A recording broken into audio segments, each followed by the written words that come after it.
Now this brings me to the end of this session. We had foreseen, I think, at 10:30, so we're quite sharp on time. Before we dive into an exercise, maybe just asking whether or not there are some questions from anybody of you.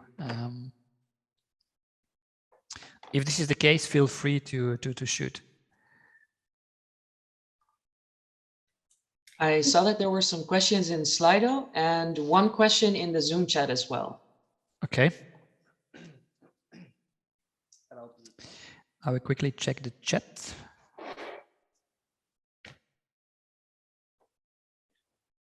So I will, I see the chat now, a question from Janvier. I hope I pronounce it the right way. Apologies if that's not the case. Saying that the circular economy seems to be complex, and went through yesterday to see a woman who produces light objects. Her prices are 5 times higher than the prices by IKEA. So beside luxury, who can afford it? Yeah, fair question. Is the question, is a circular economy product per se more expensive than a normal one? The answer is no. The answer for sure is no, but sometimes it is. I clarify myself. The answer is no, because in a circular economy product development, you typically have a much lower material costs. I said 40% of your cost is typically linked to the use and procurement of raw materials. And if you can save that, of course, it is good for your margin, right? So for the same margin, this means that your product does not have to be cheaper or more expensive, apologies.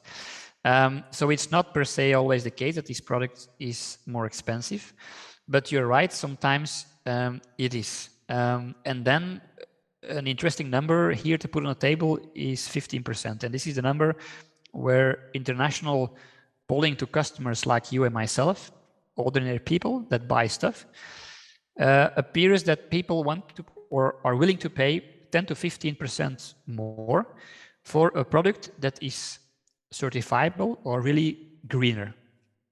So this means that you are actually, you can ask 15% more if there is a credible and real higher sustainability level of your product. But this is not 5 times higher, right? Yes, the product can be a bit more expensive. 15% is a typical number. No, the circular product is absolutely not always more expensive. So if you say that these light objects are 5 times higher than the prices by IKEA, this seems very much. This seems a very high number. And most probably, it would surprise me very much, let's say, if this 5 times higher price is purely linked to a circular economy adoption in this product development. This seems to be a very high number. Of course, you compare with IKEA. So the comparison is here with an economy of scale, I would say. So IKEA on their volumes have already a very large business volume, so they can leverage on that and have a low price already. But even then, if you compare a light shop, not IKEA, let's say, probably guessing here, it is still 3 times higher than this light shop. But even 3 times higher seems still quite a lot for me. Even if you said it's double the price, this would really be a super max for me. So it seems to me that these 5 times higher are not at all linked to a circular economy adoption here. Excuse me, I raised the question because I didn't know a lot about circular economy, what it is, and because I like practice, so I went to see people who say that they are working in circular economy. That is the first reason she gave to me. And then when I came home, I was like, oh, shit, this is really, again, something which may, at sociological level, this is something which may create, again, the gap between I was confused. Yeah. And what is the link between this circular economy and the highest of the price? But this is the first reason she mentioned. Anyway, but I think there may be other reasons because she's very creative. So I and self-employed, so she counted the salary and so on. But yeah, it's I was. But yeah, you're absolutely right. You're touching a point which, in terms of policy, where we work on in our region in Belgium, Flanders, are quite important because it's a social aspect. The circular economy offers opportunities for the non-profit, the non-profit sector. Yes, but you're absolutely right that we have to be prudent here in not making sure that all goods that are manufactured in a circular economy proof way become much more expensive, because then there will be for sure a social aspect linked to this. So we are not forgetting this, because a transition, and they speak in Europe, speak about just transition. Yeah. And this is valid for the energy transition, because energy pricing, to say something in these days, of course, but also everything that we do on the circular economy transition needs to be, how to say, social proof, so to speak, not forcing the society to a situation where people who have already difficulties to get to the end of the month will have it even more difficult. And we keep a close eye on it, monitoring how we can policy-wise prevent this. But you're right that it's a concern that should be on the table always along this transition. Because I mentioned the service business model for older people, 70, 80 plus, who are used to buy a washing machine, to come back to this typical example, it will be very difficult to tell them, I don't know, you don't have to buy this machine, you pay a monthly fee. And then, yeah, start how to compare it with them. Then they comparing apples with pears, so to speak, and it becomes difficult to compare both the cost of both models, right? Certainly for people who are not used to do this. It becomes a bit like your mobile phone provider with very complex models. So there are some social challenges linked to this as well, for sure. I see a couple of questions in the Slido. Which mechanisms can authorities, so government institutions, implement to foster public green or public circular procurement? Well, a good question. Typically for governments, and that is valid for local governments, whatever the scale, they have an exemplary function, and procurement is one example where they can lead by example. For instance, very concrete, I refer back to the slides on procurement. I would say take a close look at these ones, but typically for governments, it is included in the public procurement. In not sure what the English term is, we call the bestek in the offer, in the call. In the public offer, you have a document describing what you want to buy, and you make this public. And in this document, you list actually the product or service you want to buy as an agency, and you also list the criteria. And in this criteria, you can implement already circular economy criteria. This is the way that it's done typically in Belgium, also in the Netherlands, and also in France. To say something, we have experimented with buying windmills. So we have here in Belgium a government agency that supplies energy for government institutions, and they have in their portfolio windmill farms. And so they needed to install about 3 big new windmills. And we introduced in this public call the requirement, or if not a requirement, a points incentive. If somebody placing an offer proving that there are circular economy adoptions taken into account, for instance, the windmill transmission is repairable, they guarantee that the glass fiber blades are taken back at the end of the life and recycled in this and that way, etc. The design is modular, so if a component is updated, they can update it, and the rest of the windmill is still usable, etc. So we included this in the public call text. Maybe not per se as a criteria, because then you might only get one offer, right? But as an incentive and additional points in the scoring. And by doing that, we incentivize companies that answer that call to work circular, because they gain more points with it, and it's in their advantage in the judgment, in the selection of the supplier. And so you're absolutely right. An authority has has some leverages in the procurement to do so. I'm not sure if this is an answer to the question.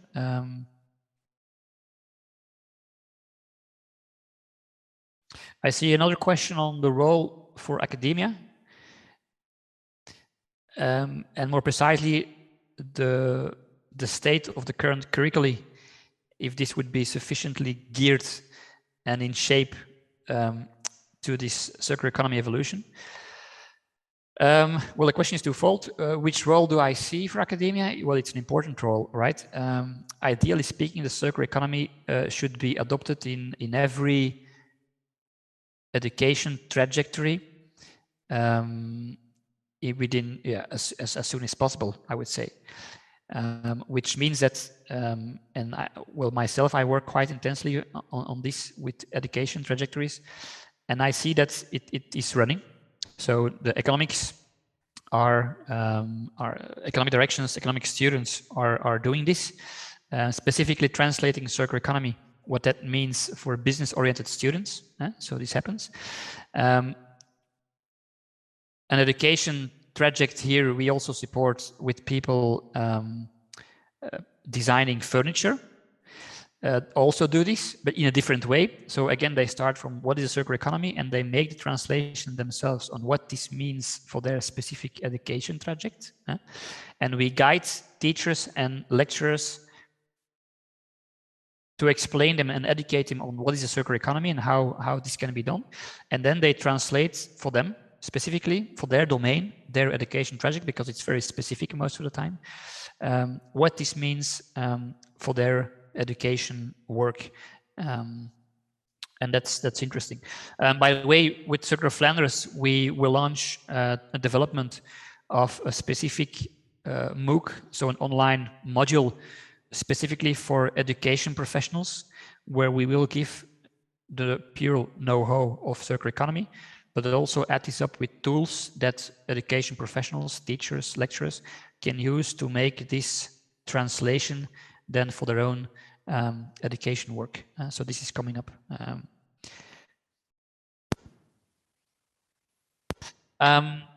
Do I think then the second part of the question, currently it is sufficiently geared? Well, the answer is no. It is happening as we speak.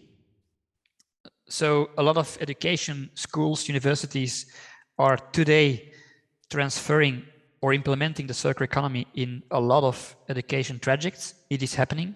I can list at least 15 universities that are doing this as we speak, but it requires its time. But things are speeding up. So the good news is that yes, it's happening and it's speeding up. The bad news is that, well, today, it's no secret, a lot of education trajectories are not speaking about CE at all, and better should so, because it will be part of the student's life and working context, right? We're not there yet. Another question from a student sitting his final bachelor's degree about circular economy indicators. Well, you know, that some circular economy indicators, speaking about that, you have quite some existing indicators already. So quite some work has been done the last years on how to measure circular economy. You have some, I would say, tools to get to a number, to quantify it, but you also have quite a lot of tools to orient a company or institution to the circular economy. So you don't get a number, but you get an orientation, a score, typically in a class where you are in the sector. So not a real number, but at least an orientation. You also have a couple of tools on that. So there exist already quite some indicators today. How would you approach the economic and social dimension of CE? Well, the social dimension is something that we, let's say, keep a close eye on, because a transition is only societally acceptable when it's just and fair, right? And there are some concerns linked to the CE. it's not a big concern because it offers opportunities also on the social field, but we need to monitor this, and we are doing this. Yeah. On the economic side, what we see is that more and more companies are adopting this because it's very simply a business advantage. It's money. It's money making. Certainly, well, it's no secret with the current geopolitical situation, the dependency on materials, energy pricing, etc. I mean, for a lot of companies, it becomes quite clear that it's in their economic advantage to adopt a CE because it means money. So the approach is the approach here is if you can match a good circular economy with a decent business model, somebody earns money with it. It goes automatically and has a bright future because then we'll adopt it. It means good business. It's economically makes sense. Then it goes, I would say, in an economic context, almost automatically.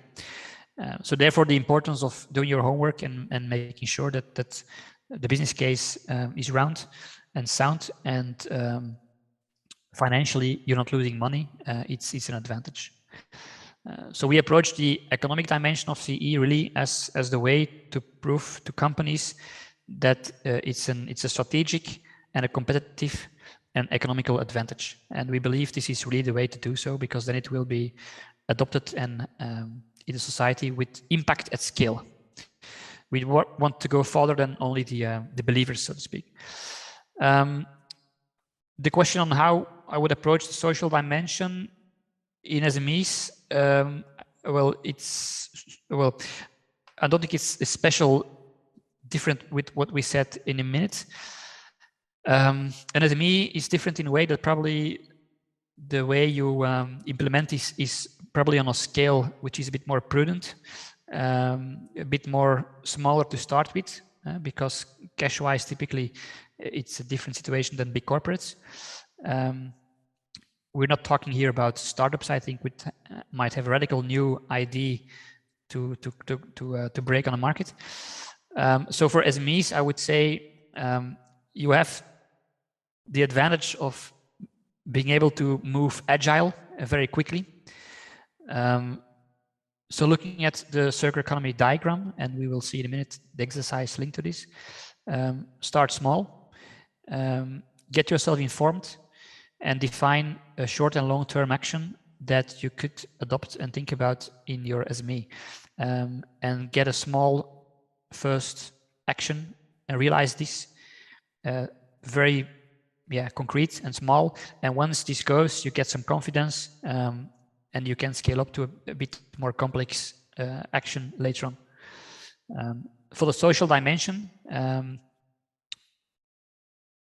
it offers opportunities also in workers. So what we know from companies, that if you talk about packaging, for instance, it's not really linked only to the CE, but they include social workers for some activities or part of activities in a production chain. So packaging activities, for instance, are done by a cooperation with a social working agency that is insourced into the company. There are a few plastic companies that recycle 100% of their products and waste. Should they aspire to better practices of circular economy? Yes. So this is typically an example of a technical hurdle. Yeah, I mean, yes, it can be done, but not for all products. We've seen an example of Patagonia. They use 100% recycled content, plastics, so polymers, PET, polyethylene, etc. So for these type of products, yes, it can be done. If you talk about food polymers, that's a different question. If you talk about food bottles, drinking bottles, these kind of things, there the number typically used is technically, I mean, 70%. So about 70% is doable, and the arguments there are the food standards polymers that you can use for food applications have a bit higher standards and legislation than for other goods.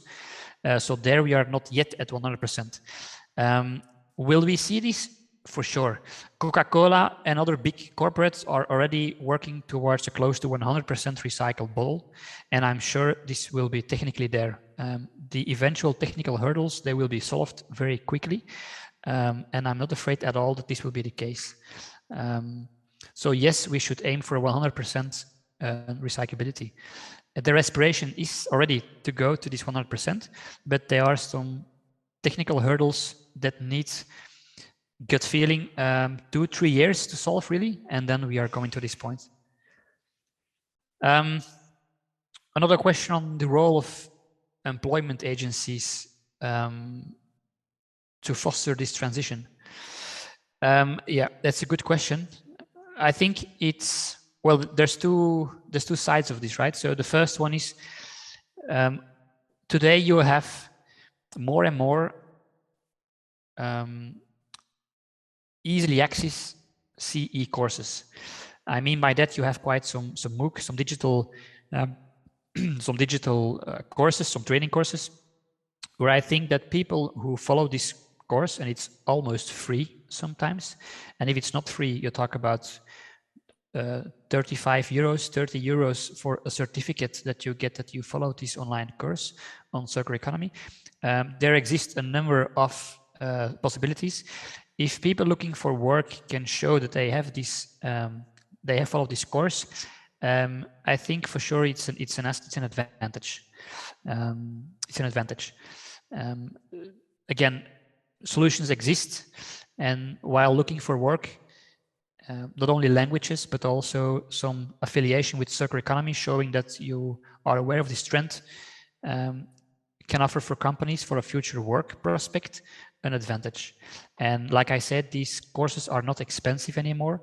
A lot of them are available online, so able to follow at your own pace at home in the evenings on a couple of months duration time even.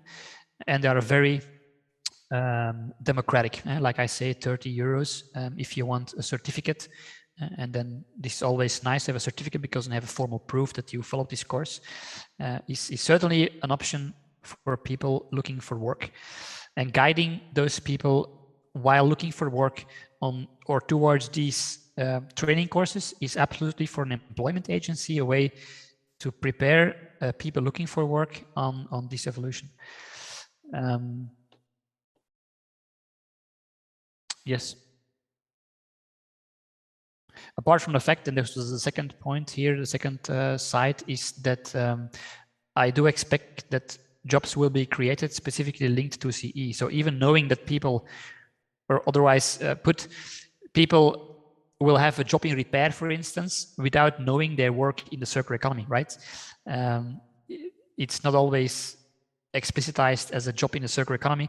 If a company starts a business line in repair, remanufacturing, people will have job opportunities in this field, but it will not be marketed as circular economy, right? So, but employment agencies, I expect in the next couple of years, we'll see more and more profiles linked to these circular activities, inverse logistics, repair, remanufacture, but also for design, specific design for circular economy. Is there a database or a list of sectors where CE is highly recommended and at consumption level? No, is the short answer. There's not such thing as a list of sectors where CE is highly recommended. Bluntly speaking, for me personally, every sector is concerned, because I cannot imagine a sector where the CE is not at all relevant and in the advantage, or even worse, to the disadvantage. I cannot imagine or think of a sector that could not profit, or at least neutral, with the trend and adoption of circular economy. Even the financial market, which might seem to be far from the raw materials work, not producing anything or something, insurance, brokerage, etc., even they adopt these systems because we see and we saw that this is linked to financing of CE adopting. It's better business. The growth numbers for businesses are better. So banking institutions are also using certain criteria for their investment responsibles.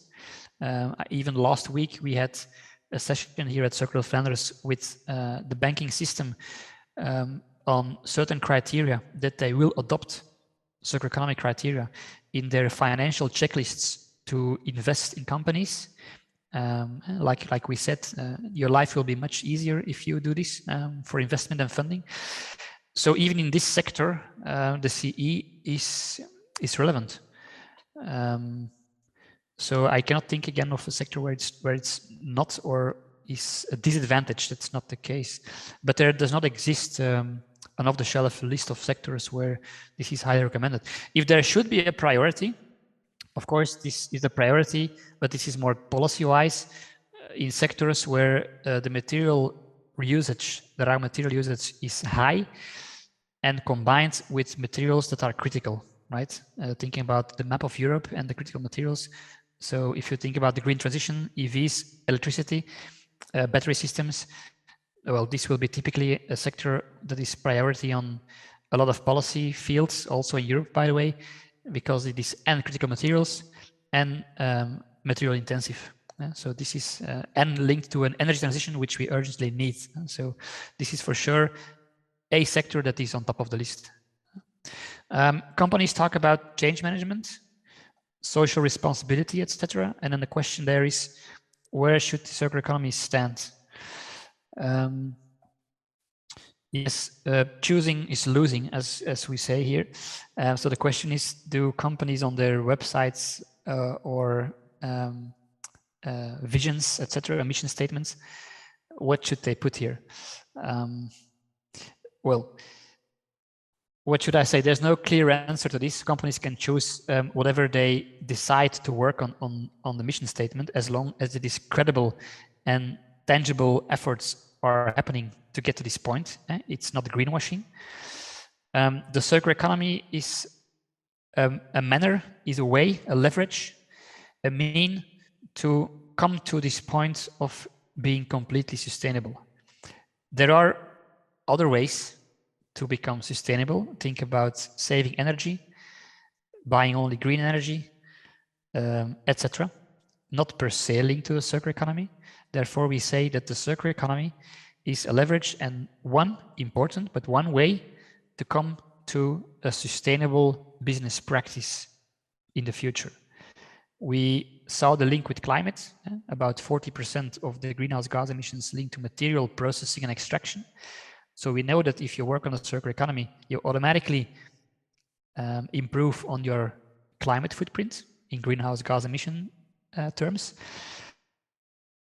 CE is a way to come to this sustainable. So depending on your company, which you might have already a mission statement stating that you have this and that, and you have targets into sustainability of your company, the circular economy could be added if your company has tangible and credible ways in process to do this. Yeah. So CE is really a part to that and a leverage, a mean to come to the sustainability aspect. Companies talk about change management. Yeah. In the circular economy, well, you have always the SEC know-how, as we did today a bit, what is circular economy, how you can implement this, etc. But we see often that internal evangelists, if you want to call it like that, in a company or sector, can use some skills like skills in change management. Every transition goes along with a change. And you're right that change management existed already, and the CE transition just another change, so to speak. So it is absolutely true that the change management processes can be applied on the CE transition as well. And by the way, from September this year, Circular Flanders will organize a course on circular economy ambassadors that we will train only in the Flemish region in 2022, but next year on 23, we will scale this up to the complete Belgium level, and the year after to the European level, to open from participants across Europe. And there the target is really to not only give the know-how, but also the skills. How do you change and implement a transition in a company? It's about storytelling, it's about presenting, it's about change management. So how could a tourism agency foster then circular economy? Yes, that's a good question. We actually, it's funny because we had this question about 2 weeks also received at Circular Flanders. Maybe a good way to go is you drop me an email on the email address that I showed, so stan@vlaanderencirculair.be, and I might be able to give you some examples, because I know a colleague of us had this question about 2 weeks ago, and we had in our funding calls at least one tourism agency that worked on CE adoption. I do not know by heart what exactly they implemented, but I can look it up. So if you drop me a mail, I can forward you maybe some concrete example, and maybe you can get in touch to speak about that. Okay, so I think, if I'm not mistaken, this. Stein, sorry, excuse me. Coming back to this the transition, change management, circular economy in the companies, I would like to ask you if you have a model of analysis, because yes, I was thinking that if, as a consultant, if I want to help a company to launch to work in circular economy, there may be models, and is there any free models, or consultants must create new models, or are standard models, and if yes, where can we find them? You mean business models or models to attack the problem? Models to attack problem. Okay. Model of analyzes the situation as is, and it should be, and showing also the advantages of working in circular economies. Because listening to you, I was thinking that for companies, it's always interesting to show the added value of the proposition, and for that, it's important to analyze the situation as it is, and it should be, and the added value of adopting this. Yeah, true. Well, a couple of things. Again, here, if you drop me an email, I can forward you maybe some tools that exist to objectivize where your company is in the spectrum of other companies in your sector. Like I said, you have some tools that lead to a number, and then you often speak about LCA analysis, life cycle analysis. It's the CIMA Pro, the Gabi, and the expensive software that you use for complete life cycle analysis. But circular economy is a main leverage to lower your LCA footprint, right? But these are tools to quantify, typically used for a specific product, using databases of materials, logistics, etc. What you're asking probably is more to the orienting tools, and for me at least, this is also more interesting, because excuse my French, is bullshit in, bullshit out. Everybody can take a number on an LCA analysis. Everything depends on what you put in there, right? So getting a number is not hard. The tools that orient yourself are much more interesting, because it obliges you to think about how this could look like for your activity. And there are a couple of tools that you can fill in even free for your activity, your company, and where the result is compared to other companies within your sector. So it's a bit of a benchmark situation. So on the question, where are we today? These tools can provide an answer.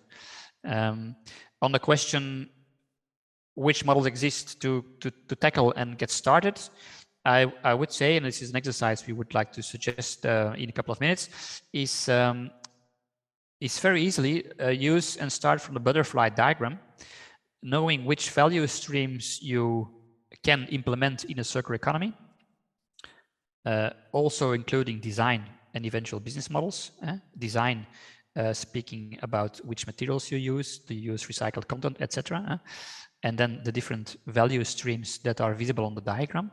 This butterfly diagram offers a very good slide, a very good one-shot picture to think about ways to implement this in your activity.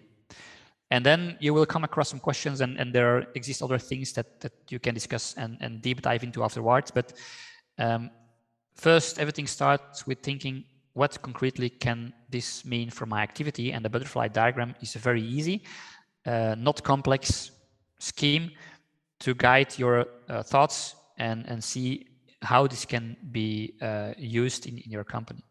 But drop me a mail, and with respect to the tools, I can forward you then some information that provides an answer on the question, where am I currently in the spectrum. But measuring circular economy is a science on its own, I would say, and it's only developing the last year. Even in the CE Center, we had a first publication on measuring the CE for the Flemish region, but I do not know any single region that has today an off-the-shelf ready model that can measure the circularity of a region. It does not exist. Well, the CE Center comes very close, but it's work in progress. But for companies, I think the answer is yes, there exist some good tools that you can use. So drop me a mail. I will provide some examples. I have a question from Tessa asking for this course. Yes, so to conclude, Circular Flanders, we are organizing this Circular Ambassador program where we do want to educate and form ambassadors. Ambassadors from different sectors. We, in this year, starting from September, we opened this for participants in the Flanders region, very broad.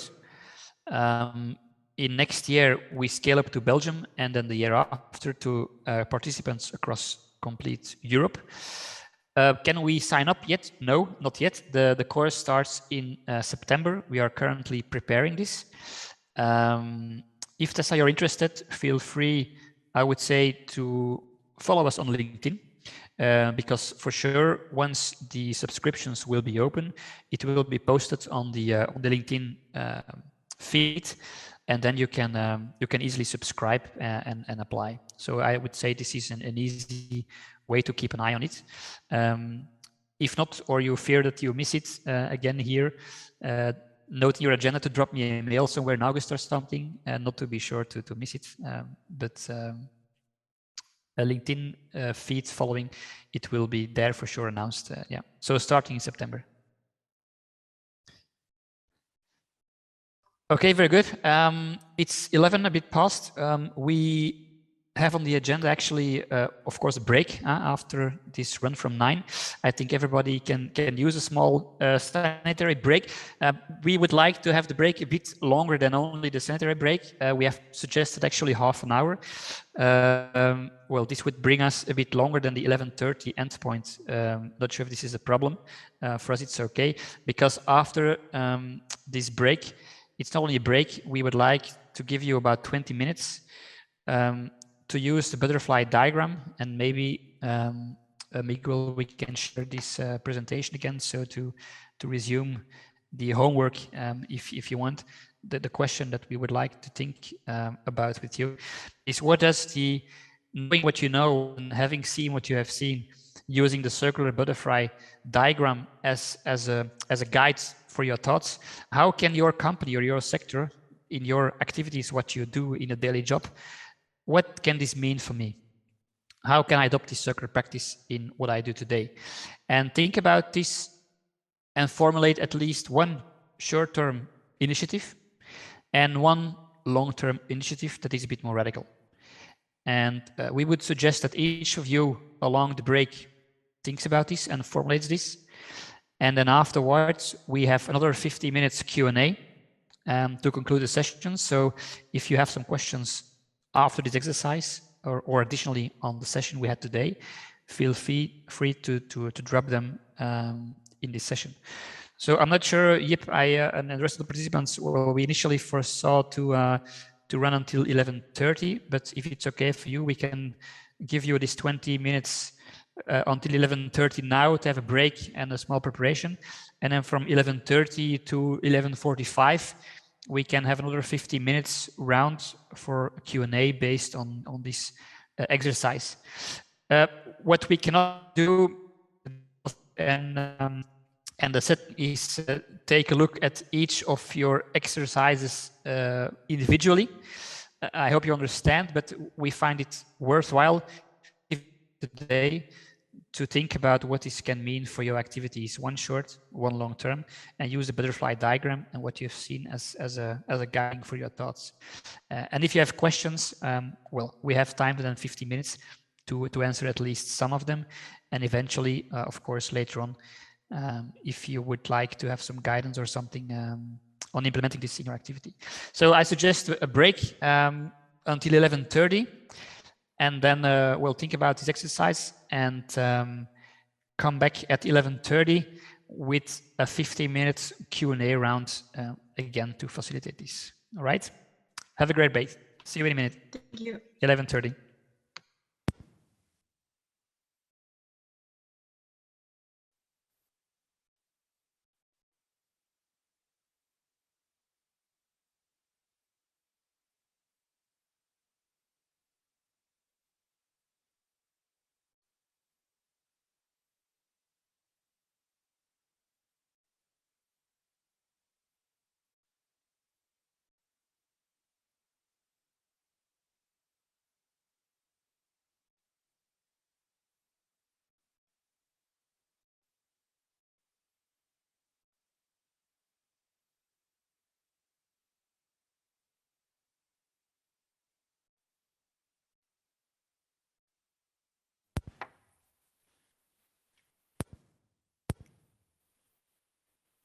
All right.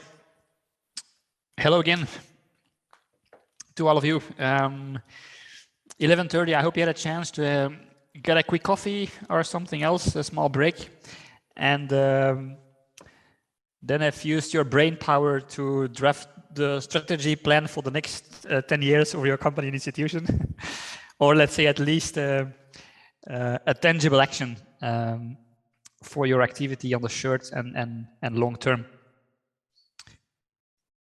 So we have now about 15 minutes to for some questions and answers, of course.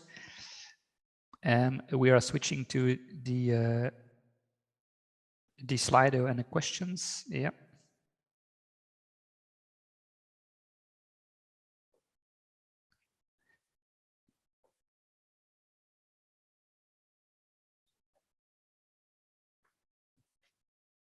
So I see a couple of questions.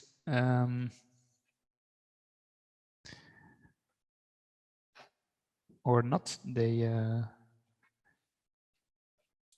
No, they were the leftovers from yesterday. Yeah, also, yeah. No problem. Now you get to ask the questions to the audience, actually.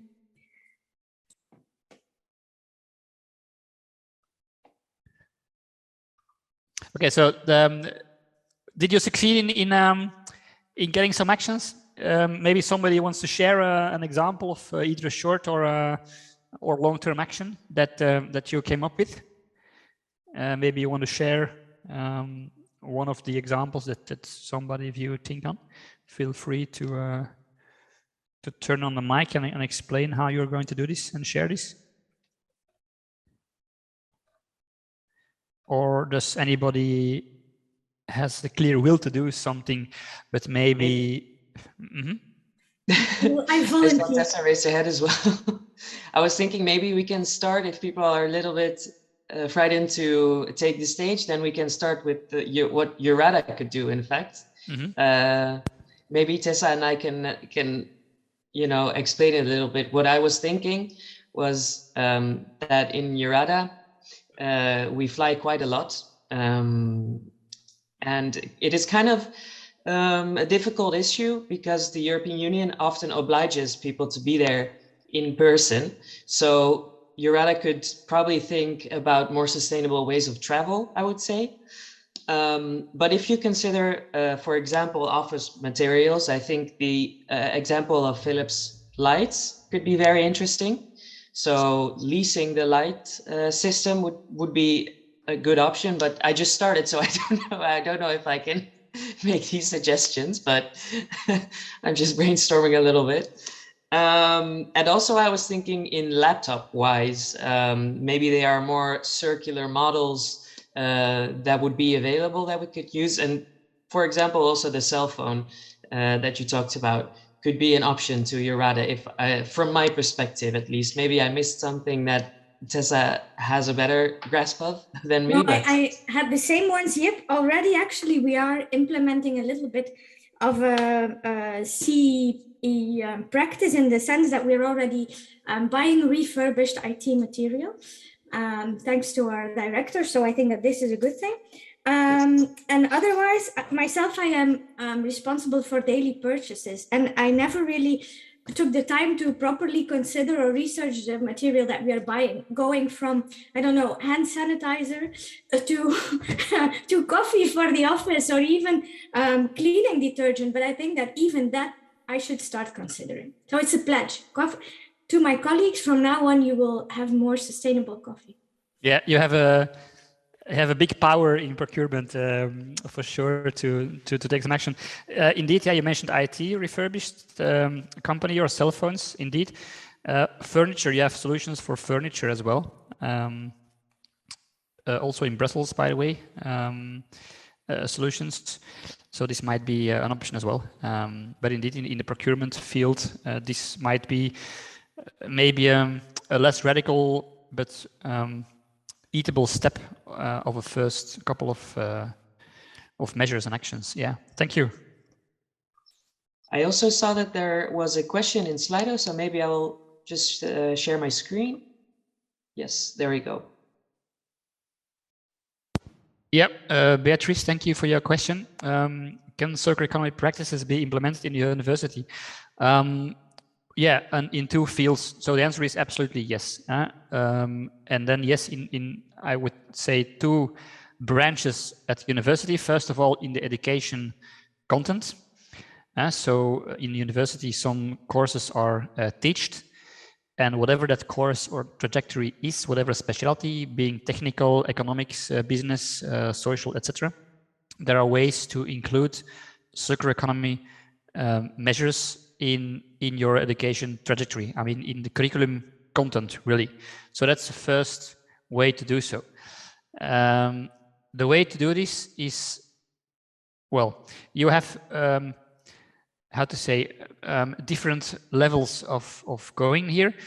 The easy way is to invite guest speakers once in a while to let your students face and come across circular economy and let them think about this.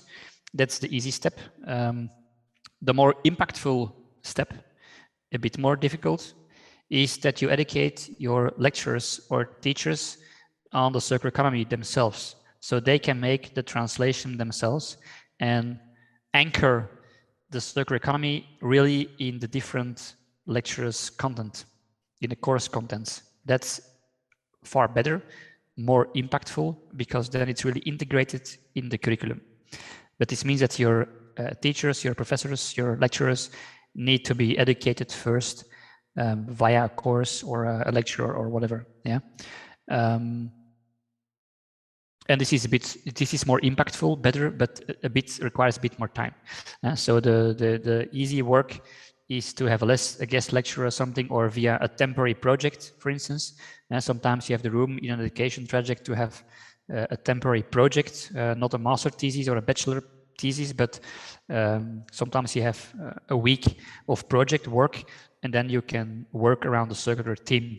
Yeah, that is a low-level possibility as well, not having to define this yet and integrate this in the course content itself, but a bit easier. And then, of course, an easy way also to course content is course content always uses examples, and these examples you could integrate circular economy examples. So you don't have to change your course content, but only the examples you give are circular economy examples. So at least there the eyes are open and they are faced and confronted with companies that work in this manner, in a circular economy manner. Yeah. But again, the ideal scenario is that to anchor it really in your curriculum content, that your lecturers are educated in circular economy. Very simple, or does not have to be a separate master degree or something. Yeah?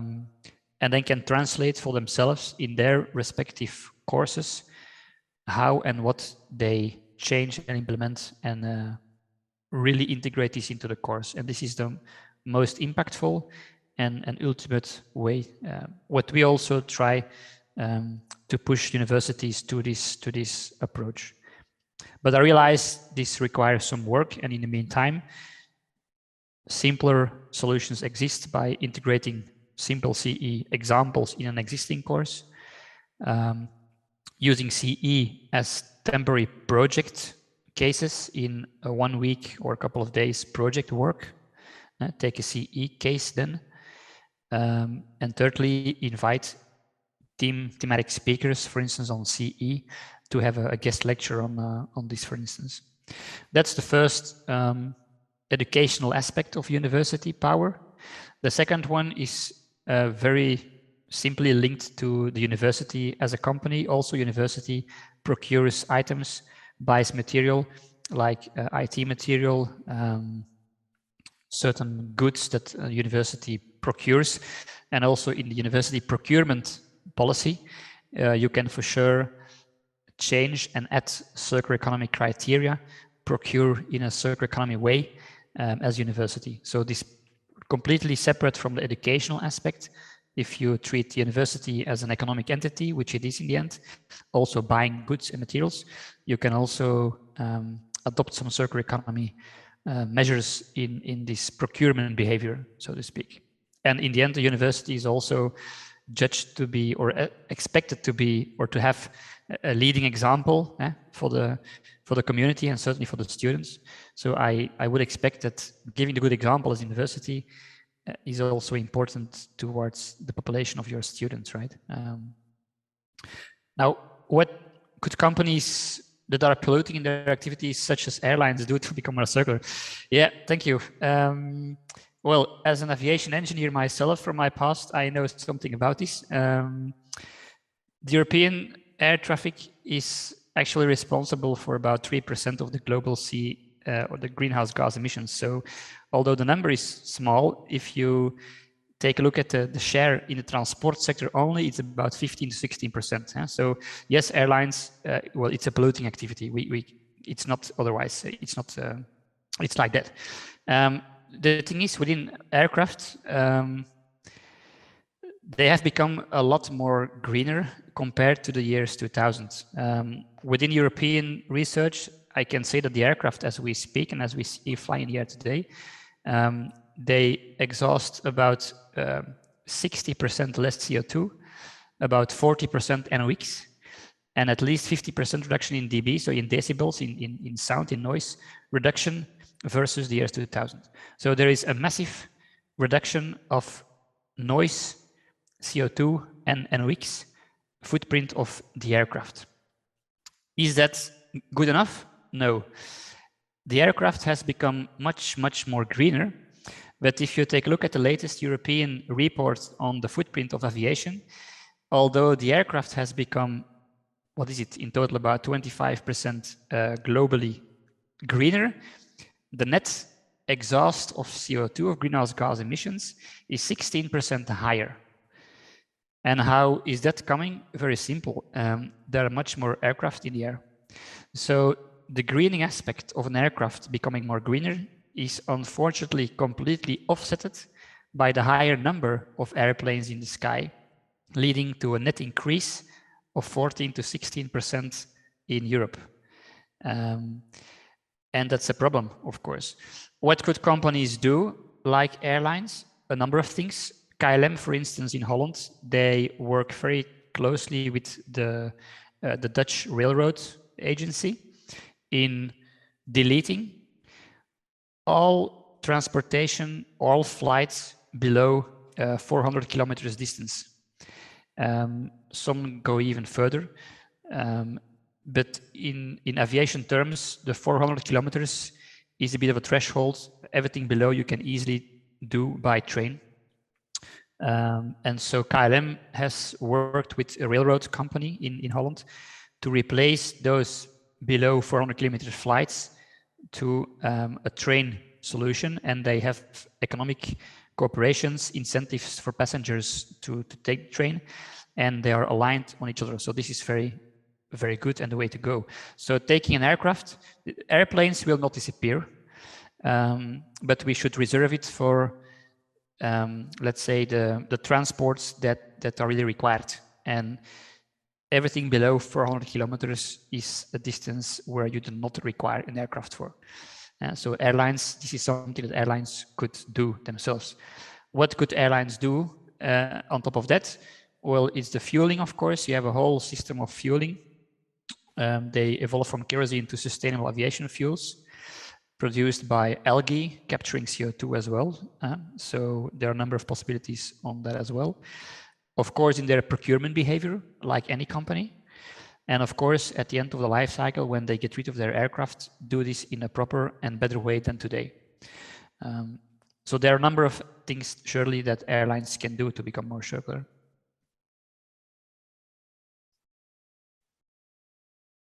There was a question, Jean-Pierre, from you, I think. Got your hand raised, right? Yes, thank you, Stein. I wanted just to talk about my commitment to the circular economy. I don't work in an enterprise. I'm an entrepreneur myself in coaching activities. So as a holistic or systemic coach, I think that I first started by myself, educating myself and how I do consume. And in second step, also, if I help people to improve their life, to change, they may be more sensitive of the sustainable development and the circular economy as a way or a manner or average to contribute to the society. People will change their behavior. This is what I assume. They will reduce their consumption for compensation and by emotional management, because sometimes people, they buy just to compensate. As people can live more close to the nature. And I hope that they will also contribute to educate other people, either in the enterprises or other in the families. So this is one thing. As a service sector, it's not easy, but I can start by changing myself and help other people to change.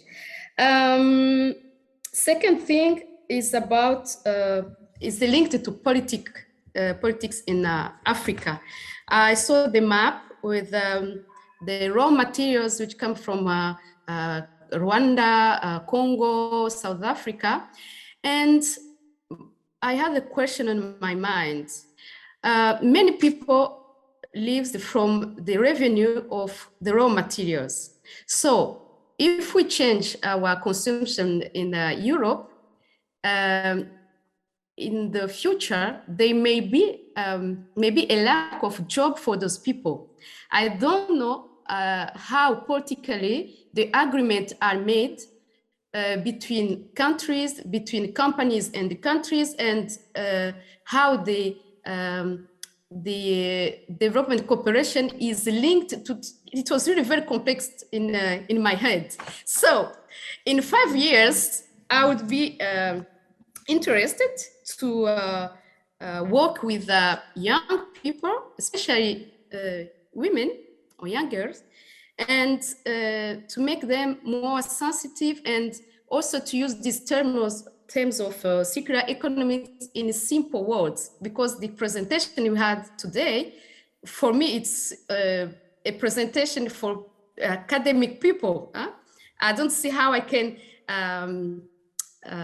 explain in simple words to someone who is not educated, and to explain how circular economy can bring job, bring money, and improve life in the simple words. And this would be my dream in 5 years, because 2050, it's late, but it's close. Yeah, it's tomorrow. Mm-hmm. And according to what we talked about yesterday, climate change, a short of energy, short of water. So there may be more disaster, catastrophe, and war, and also question of migration. So with this, your presentation, I was like, oh my God, I'm going to have white hairs now today. Okay, so this was my dream for 5 years, how I can implement this circular economy in my activities and more towards to Africa, young people. Well, maybe I will call you in 3 years. That's absolutely no problem. Yeah, to come back on your points, indeed. So with respect to mining of elements in Africa, of course, quite a big chunk of cobalt comes from Congo today. Well, we have seen the map this morning, but do not be mistaken, the revenue that is created by extracting these minerals today in Africa is not going to the African people, right? Because all of these mines, the vast majority, is not African managed or let it be owned by African people. The majority of these mines are owned by either American or European or Russian big companies, right? So the question is, financially speaking, the African people do not profit directly from the presence of these valuable materials in their country, unfortunately. So the revenue, if there is, well, the revenue, of course, ideally should be for the African people, either directly or indirectly, but this is not the case today. It's in external companies. On the fact, with respect to jobs, does it mean that mining jobs will be lower? Yeah, good question. Every element has its end, right? The reserves of each element are not endless, so sooner or later there won't be anything left to mine, right? So the mining sector, bluntly speaking, for me, it's not a sector that will know a very high growth rate of jobs, I think. You also have to know that, okay, new mines will maybe be started, but it's a very slow process. That the timing from exploration of a mine, defining the spot where you will mine, until to the operational start of that mine is typically more than 15 years. So you do not change the mining sector over a couple of years. It's a very slow and a very high inertia to change this sector. So yes, there will be new mines maybe, but only within years from now, not generating jobs either on the short term, right? So I don't have a very positive view myself on the growth rate of mining jobs. And maybe it's a good sign because it means that the materials that are already mined are being reused. That's after all the purpose of the circular economy, to not having to use any mines at all. But this means for African policymakers that the future of mining jobs has to be anticipated, or I have to say the absence of the future of mining jobs, and reorient people in simple and other ways to make money, to get a decent job, maybe linked to repair activities, to other creative and simple non-high-tech activities to repair electronics and to implement activities in that way, rather than a mining job. So on a job content, it will cause a shift to other kind of jobs, for sure. If your question is, yeah, how do I explain this low level? Well, I think first of all, the main message should be to convince people that they do not have to choose between the circular economy and the climate, because bluntly speaking, the circular economy will lose. If people have to choose, they say, okay, the climate is more important now, I'll work on the climate, and the circular economy, I'll do this when I have spare time after 9 in the evening, when I have time. The point is that you do not have to choose. If people sometimes, certainly people with a low-tech job or in Africa, they have the feeling that climate action is something far above their head and they can't do anything about it themselves individually. Well, the biggest danger is not the greenhouse gas, is the belief that somebody else will solve the problem for you. So even the knowledge and the conviction that even a small action, it's valuable. And a small action in circular economy can mean business for African people, local business. And by doing that, they automatically bring along an advantage into the climate problematics. And that's an important message I think you need to give them. Working on a circular economy automatically means that you work on a climate improvement. And there are ways to do so, again, in low-tech aspects, very simple jobs, again, repair activities, IT. By the way, it already happens in Africa quite a lot. Batches of IT, electronic material, laptops, TVs, etc., are shipped to Africa and refurbished or repaired in Africa and resold. So it's an economical activity. And these are the kind of new economic activities that might then replace the mining jobs in the end. But you're right, it has to be low level. It's a combination of policy preparation for the African government, but also on local people to realize that working on a circular economy means climate impact and means business. It can be a job. It can be a job where money can be earned with. But you're right, different options exist, and there's not one single circular economy job that everybody will do. It will be diverse for sure. But do give me a call indeed when the moment is there that you need something different. But I think to conclude with, as far as we're concerned, with the most important key takeaway of today, the most important is that you start. Maybe start small, but rather than doing days of analysis, try to start. A small action is already a start and a very good way to get the transition going. And yeah, if you think you're too small to make a difference, I always say think about the moose stick in your room on a summer night. If you think you are too small to have impact. Thank you very much for your attention. I wish you a lot of success in your future endeavors. You have supporters on this side to implement the circular economy. It's a good way forward, and you will see any action matters and will bring us to the right direction. Thank you very much, and have a great day and continuation. Okay, as some final words for today's session, we would like to thank you all for your input today. It was, I would say, a very dynamic session again today we had. And by these words, we would kindly like to invite you for tomorrow's session, which will be the last one in this series. And there we will present you with some actors from the circular economy field that will explain their companies. First up will be Zdeněk Hansal, who is with the Regional Development Agency of South Bohemia in Czech Republic. And he will present what RDAs can do for circular enterprises. And thereafter, we will have Dana Kalisova, who will introduce her circular company, Cabinet CB, to you. She'll be followed up by Attila Ferenci, who will introduce his waste management enterprise, Recobin. And finally, our colleague Marta Serrano will present you with a case study that is called Able to Enjoy, who are involved in custom regeneration of wheelchairs. So we're very much looking forward to seeing you all tomorrow again for our final course. And once again, thank you for being here today, and I hope you've enjoyed. Thank you.